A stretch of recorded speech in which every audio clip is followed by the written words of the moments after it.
Hallo alle! Heute wollte ich über Wörter reden, die man braucht, um über Sport zu sprechen.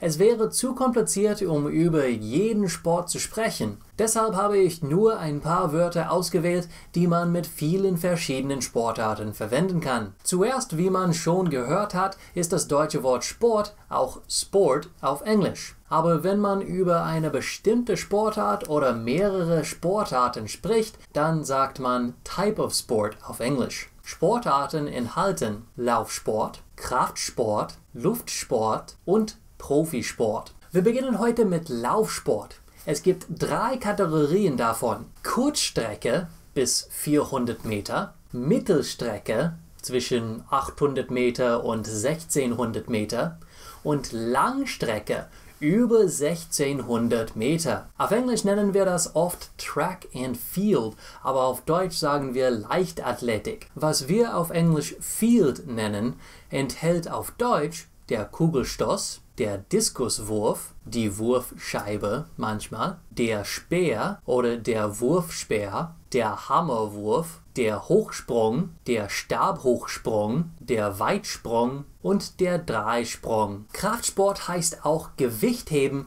oder Bodybuilding. Eigentlich ist es fast irgendetwas, das mit Krafttraining zu tun hat. Gewichtheben ist, wenn man schwere Sachen aufhebt, während Bodybuilding dasselbe macht, aber das Ziel ist, große, schöne Muskeln zu haben.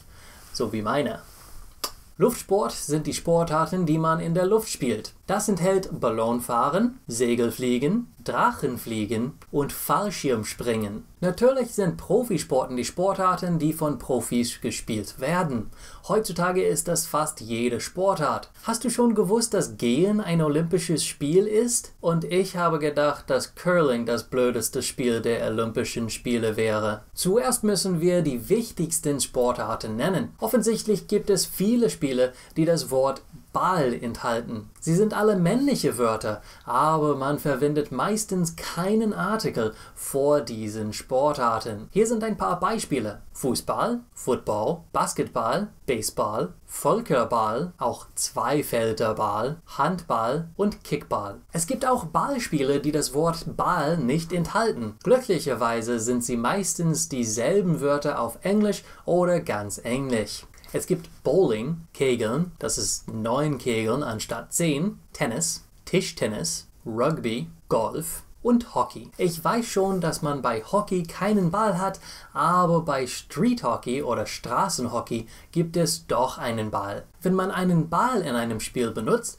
benutzt man oft einen Schläger. Sie haben fast alle das Wort Schläger darin. Baseballschläger, Golfschläger, Tennisschläger, Hockeyschläger, Fußballschläger. Okay, den letzten gibt es wirklich nicht. Das ist ein Witzwort. Auf Englisch sagt man You were as dumb as a football bat oder auf Deutsch Du bist so dumm wie ein Fußballschläger. Offensichtlich gibt es auch Regeln für jedes Spiel. Für jedes Spiel sind sie ganz anders. Vielleicht ist es genug, einfach zu sagen, dass sie Regeln heißen und wenn man nicht an die Regeln hält, gibt es einen Regelverstoß.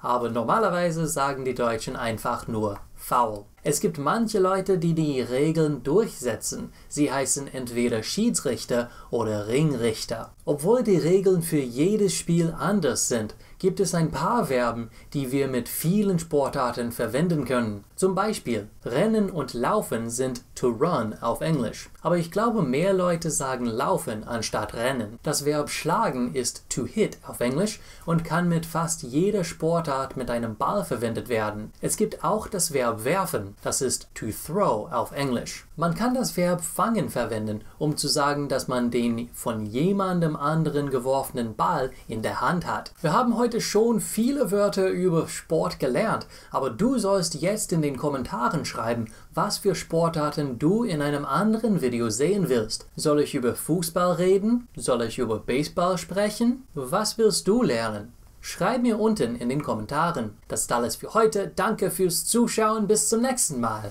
Tschüss.